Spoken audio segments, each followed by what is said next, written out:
An investigation is underway for the cause of an overnight fire at a bus garage. The fire caused Kelloggsville schools to be closed today. It started shortly after midnight at the facility on 52nd Street next to Southeast Kelloggsville Elementary. There were no injuries, but the school district has lost almost half of their school buses. Jeremiah Brown has the story. I heard a lot of loud commotion, and it sounded as if it was, people were setting off fireworks. I heard a lot of loud bangs, a lot of loud commotion, and I was kind of wondering what that was. Lewis Barnes lives next door to a Kelloggsville Schools bus driver who picks up his children. From them, he learned that what he was hearing was a fire at the bus garage less than a block away. Very glad that it did not happen during the school hours. With the children being here, that could have been very traumatizing and or very dangerous. The Kentwood Fire Department says the fire started shortly after midnight Friday and had crews there 3 minutes later. There was nobody in the building at the time, just the buses parked in there. Those were a loss already when we got there.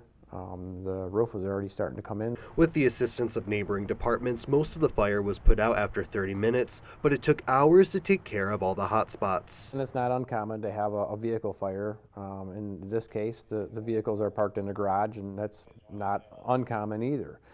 So what we have to do is we got to look at all the vehicles to make sure the vehicles aren't at fault, and then we start looking at the building electrical system and make sure that's not at fault, make sure there's no way anybody broke in and set the fire. That's all got to be ruled out. Kelloggsville schools closed today due to losing near half of their buses and the number of students who need transportation. In a statement, Superintendent Jim Alson said, although we lost 6 of our buses, we will continue with school and events as normal starting on Monday, April 22nd.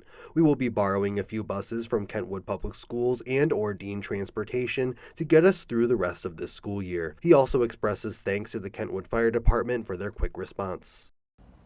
And Jeremiah joins us now. Jeremiah, will transportation look different for students going back on Monday?